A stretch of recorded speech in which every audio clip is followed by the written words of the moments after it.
right be who that a milk that king. It said this is the book and it is guidance sure for man. It's probably one of my most favorite ayats because of that particular opening. It said this is the book. See, in other words, it takes all of the guessing out of it. It takes all of the guessing. You see, many civilizations had books. Many people write books. I'm a writer myself, write books. But Allah is making it clear, very simply, straightforward. ذَلِكِ كِتَابٌ لَا رَيْبَ فِيهِ هُدًى لِلْمُتَّقِينَ is a guidance for those who have taqwa. And I heard one brother explain taqwa as being a way that you got it. You're guided to taqwa. You're guided to taqwa. You grow into taqwa.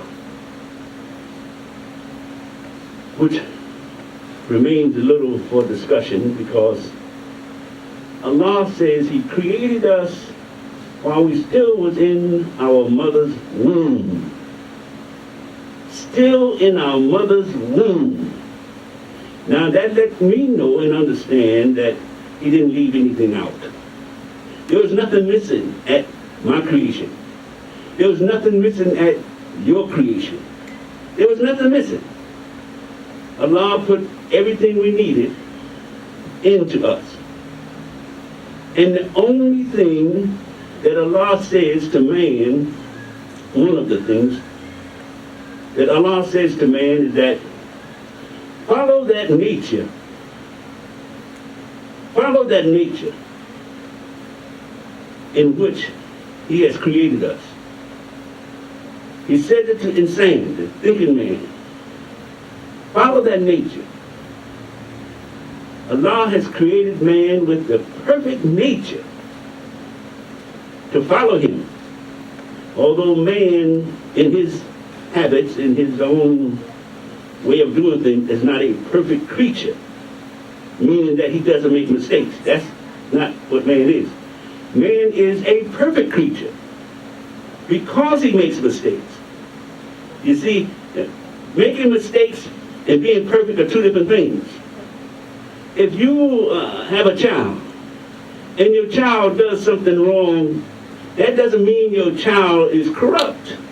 That doesn't mean your child is not a perfect child. The child is learning. He's not an all-knowing child. So it's the same thing with man. Man is not all-knowing. So we make mistakes. Allah, subhanahu wa ta'ala, is all-knowing. No mistakes. So understanding He makes no mistakes, we can not necessarily assume, but we can come to an understanding that Allah created us with everything we need. With everything we need. And then to make sure we can follow that which is in us, which we need, He gives us guidance. He gives us guidance, like a plant. A plant has everything it needs. An apple tree has everything in that seed it needs. And then Allah gives it rain. Gives it rain so it can grow. Gives it sunshine so it can grow. But everything is in that seed. Everything for that apple, cherry, peach, whatever date, whatever fruit it may be, is in that seed. Doesn't it make sense then that everything you need is in you? That Allah created everything man needs in man. And what He offers is that sunshine, He offers the rain, He offers the nourishment called guidance. ذَلِكَ كِتَابٌ لَا رَيْبَ فِيهِ هُدًى. Who that guidance? He offers guidance. Why? Because man is not all-knowing. If man was all-knowing, we wouldn't need guidance. Why would we need guidance if we are all-knowing? If we know everything, what we need the guide for? But we're not all-knowing. And the Lord didn't create us so that we'll be a buffoon. No, He created us so we can follow guidance. We follow guidance, we'll be assured what we are seeking if we follow our Lord's guidance. Now, what prevents man from following the Lord's guidance? What in man? Now, there's something else in man that we need to understand clearly. Many of us don't understand it because we are not told about it in a modern way, in a up-to-date way, in a day that elevates our intellect. We're still told about it as if we were back in the 16th century or the 14th century, some could even be the 13th century. You know, back in that time, man used to believe that God was in rocks. Man used to believe that animals were gods. Because man couldn't understand everything, so he was given credit to that which he couldn't understand. He gave it the credit of being a god. So, in his ignorance, he would make images of what he thinks was God, was Allah, was the Creator. Now that's the same man that you are, and I am, the same man. But it's a different time. The time in which that man lived, he didn't have the knowledge that you have. The time in which that man lived, he didn't have a generation or two before him with to come with understanding that you have. So his concepts and ideas came out of his ignorance, not out of his knowledge. It came out of his ignorance of that which he did not know, that which he did not understand, so he made up things about it. He made concepts and ideas that flying creatures. They call it mystics. They call it superstition. We look at it today and call it superstition, but they didn't think it was superstition because to them it was real. So living in a time like that, thinking that animals and creatures was God and stones were God, and they would make images of those things being the creator. Wouldn't that man need some guidance? If that man wouldn't receive guidance from his creator, then he would have an excuse on the day of judgment to say to his creator, why are you judging me? I went on my only knowledge I had. Only knowledge I had what you gave me, and I had no guidance from that point on. So Allah, not only did man cannot say that, before man received the written word, he was receiving signs. He was receiving knowledge from the creation that Allah had created. Allah was talking to man through the creation. This is where the prophets and messages come from. Some prophets didn't even have books. Some messages didn't have books. But they had an understanding of the creation enough that they could tell their brethren that there's a creator out here. There's a creator greater than what we're looking at. There's a creator. This is not the way to go. That was in the nature of man and in the nature of creation. This creation is like a cycle. It goes round and round. The living stays for a while, then it dies and goes back into the earth and gives life again to more living. You have the animal kingdom that live on the flesh. Then you have the plant kingdom, everything in a cycle. Does not it make sense also that man is also part of that cycle? Man is evolving. What is evolving? His intelligence is evolving. More than his physical body. Our physical body changed a little. But our intellect, our thinking changed. Our thinking went from a person who was crawling on the floors of earth, living in trees, living in caves, to a creature that can fly outside of the earth's gravitational pull. Did his body change? A little bit. Little, not much. What changed? His mind, his intellect. This brain is made in such a way it can consume knowledge after knowledge and knowledge after knowledge piled in there. And it still doesn't bust open. Because the brain is created by Allah to consume everything it sees, everything it smells, everything it touches. It goes into a little area you call the hippocampus. The hippocampus is located in the brain, in the base of the brain. It's a little small part of the human being, but it stores what they call impulses. An impulse is what the electrical impulse or a physical impulse is like a dot dot dash kind of a thing. Impulse. When light comes into the eye, it hits on the back of the retina and creates that impulse. Then that goes through another system, goes into the brain, the nervous system, and goes into the brain. And then the brain is calculated down into what they call the hippocampus. So everything you see, everything you hear, everything you touch, everything that touches you is stored in your hippocampus in the form of impulse. And over the generations, Allah took it another step. He says that He created man. Khalaqa insan. He created man. He created man with the ability to what? To record. The ability to record. The ability to record. In fact, that's in the first surah. Revealed that man was created with the ability to record, to write.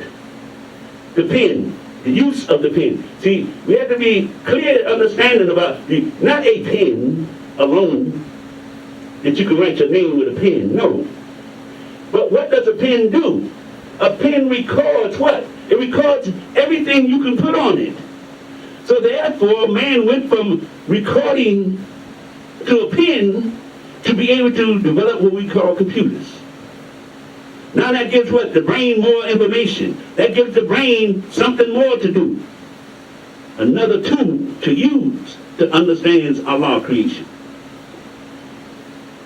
This creature, insane, is a wonderful creature. It's a wonderful creature, and it's one we should not take lightly.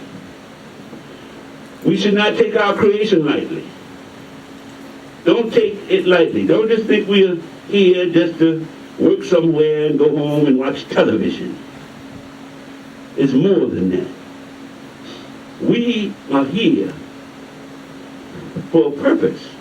Each of us is here for a purpose. A big purpose. And every purpose we're here assists in the development of humanity.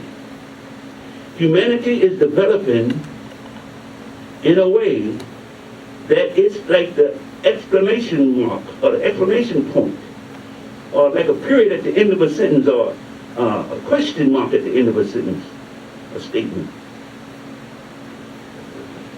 Man gives this creation reason for existing. Man gives this creation reason for existence. Man is the challenge. You know, you hear scientists talk about the plus and minus theory. Plus, without the plus and minus, there's no reaction. If it was just minus, there would be no motion. If it was just plus, there would be no motion. In order for motion to happen, it has to be a plus and a minus. So in order for creation to make sense, it has to be a man, a mind that can challenge the creation. It has to be a mind that can look at the creation and say, I can do something with this creation. I can change it. I can make it something different. That's the challenge to the creation. The creation challenges man, and man challenges the creation. We're the only creature that can do that we know about on such a level. Look at the earth. Just look at the earth. Look around and see the houses and the buildings. Look at the sky, see the planes. Look at your clothes. All created by man. Out of where? Out of his mind, going into the earth and bringing out the earth what Allah has created in there. And he brings it out the earth. Creates a whole new world. Creates a world. Because of the mind. The ever-evolving mind. It didn't stay in the caves. It didn't stay up in the trees. It didn't stay walking with hair all over his body, unshaved. It didn't stay that way. No, the man evolved. The mind evolved. Evolved to such a level, we created another world. Now certainly, that's some kind of creature. So you can see why the angels, the malaika, will have some question. Because they're not all knowing. Not being all knowing, they have to have questions. They say, oh, wait a minute. You create a Khalifa. And a Khalifa means one who can change the earth. Some call it cultivation. Some call it a farmer. Some call it one who change. Khalifa is the one who takes into the creation, takes the creation into the mind, and brings the whole new one out. That's the Khalifa. Has the ability to change what he sees, has the ability to change what's there. Only one with that ability, and Allah gave man that ability. Gave the Khalifa. He created man, a Khalifa. So the Malaika have to say, why you create a creature that can do all of that? And we obey your every word. Now, in that statement between man being named the Khalifa, and they say we obeying your every word, there's a space there. That space is filled up with this thought. You have created a Khalifa with the power to say la, with the power to say no, with the power to say I don't want to believe in you, with the power to say no matter what you say, what you show me, you can split the earth in half, I still don't believe in you. You create a creature with that kind of power. It's important that man has that kind of power. Because if we didn't have the power to say la, we would never take to the air, we would never fly. We would never transplant a heart. We would never do any scientific inventions because we would automatically see defeat. Automatically see the earth and the creation being bigger than us. So we wouldn't challenge it. But Allah created man to look at the creation and say, la, I can change this. La, I do not have to stand here. La, I can move. I'm not a tree. I'm not a rock. I can move. I can do. That's the power that Allah put in man. That is the power that causes man to be a creator. Not like Allah, not the big creator, but one who can take the creation and change it to something else that's in his mind. He brings it out. So, the angels say, well, that's a lot of power. Allah, that's a lot of power you've given this creature called a Khalifa. So, why would you give this man this power and we obey? Now, listen close when you read that. He said, and we obey your every word. What are they saying? Are they saying that Allah don't know how to choose his creation? He should have chose them to be able to shape this creation? Are they saying that? But when you look closer at that ayat in that study, you know this Malaika or Malaikatu.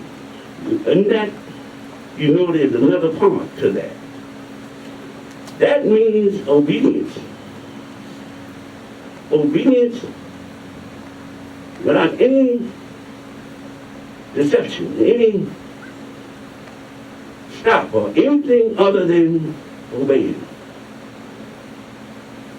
But at this time there was something else that was called Malaika in that same frame. And that was the jinn nature. The jinn. The jinn, Allah created the jinn.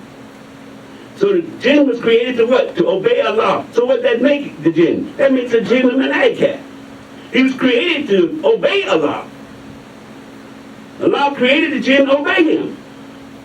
So in that ayat, that's the jinn. If you listen to it closer, you'll hear that's the jinn talking. The jinn nature amongst the angels, amongst the malaika, the jinn nature is talking, asking the question, why? The same as he asked the question when Allah says, make sujood to my man. All of the creation made sujood except what? The jinn. The haughty jinn. Why did he make? Because he's haughty. Haughty, his nature was haughty. So he didn't make sujood when Allah said make sujood. So you know just by that alone that the jinn was created along with the malaika, and he was identified along with the malaika. So when the other part came up, you can easily see that now the jinn nature asking those questions. The jinn nature was asking the questions from the position of a malaika. Why did you give this creature so much power and you know I obey you, your every move? And you can see he wasn't telling the truth with that. Because as soon as Allah said, make sujood to my man, that jinn says, no, I'm not going to do that. He didn't just say no. He said, he didn't do it. And then Allah said, well, why are you not making sujood? He said, because I'm better than him. You created me from fire. Fire. Now most of us have read in Quran enough to understand what they're talking about when you say fire. But I'm just going to repeat a little bit, and I know it's, for some of you it's like hearing this over again and over again. Sometimes we have to do as the Quran, continue to repeat ourselves. The jinn being made from fire means that there's a part of nature. There's a part of nature that does not have what we call compassion. There's a part of nature that doesn't use compassion. There's a part of nature that just can come alive without that. You know, if you talk to the average person, you try to get them to do something, they say, well, no, I don't want to do it. You have to warm them up a little bit. You say, this is a good thing. Come on. And pretty soon, after you convince them, they say, okay, I'll do it. Not with the jinn nature. The jinn nature comes alive immediately without being coerced. Where is this jinn nature coming from? When you read Quran and get the full picture, we start to see there's the creation and all of it being one. And when he created man with all these aspects, all these characteristics within man in order for man to be able to make progress. Man has to have a jinn nature. This is why when Prophet Muhammad was explaining this jinn, when they asked him, oh Prophet, you got a jinn too? He said, yes, my jinn, I made my jinn Muslim. So we all know there's a jinn nature in the human being. And that jinn nature in the human being is what causes us to not follow the guidance of Allah. That jinn nature in the human being becomes arrogant. That's the arrogant. I'm better than him. I'm better than they. I'm better than whatever. And that jinn nature takes over. That jinn nature takes over, and then the man becomes Shaitan, Iblis, because of that nature that's in me. But what did the prophet say to us? He says, I made my jinn Muslim. How do you make your jinn Muslim? That should be the next question. How do we make our jinn Muslim? It's there. Because Allah created everything in us. Created us complete to be able to challenge this creation. So how do you make our jinn nature a Muslim? Allah says, Salat. Salat, when you make salat, every time you make salat, you are causing your jinn nature to submit. Submit to the guidance of Allah. Every time. Every time you make salat, you're causing your jinn nature to submit. To follow the guidance that Allah has for you. And every time you do a good deed, that's the jinn nature being submissive. You need the jinn nature.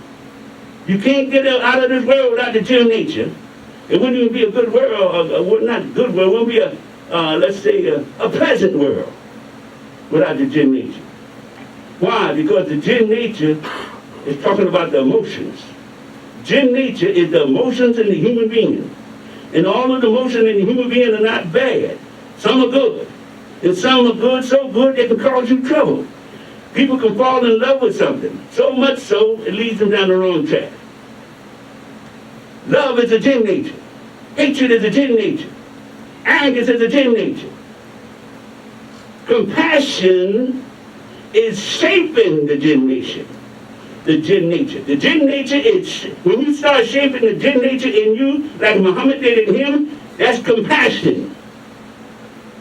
Still there. The fire is still there. But compassion makes it usable, makes it applicable. We all have to be compassionate. We all have to learn how to be compassionate. And sometimes compassion is not just saying, oh, I helped that person. Sometimes compassion is just what you see and feel when you see somebody. Say a European. I teach a lot of science in terms of social science, in terms of people, how racism came into America, how America got racist, how it evolved. And in that, the European was conditioned to believe that he was better than the African or the Native American. And because of that, when they look at an African, when the European looks at an African, in his mind, in his heart, he says, I'm better than that person. I'm better than him. Now this doesn't just hold true with the European now. There are people from other parts of the world who do the same thing because they have been conditioned to believe that their people are the best. We go through that all the time. And is that I am better than him, that arrogance we have to overcome. So the compassion that we have to yield sometimes is within ourselves. That we have to look at somebody and see them as Allah's creation, the same as we are. We have to look at them and say, Alhamdulillah, and pray that Allah, that person gives the best that they have in them for this creation. So with that, we want to take a short pause.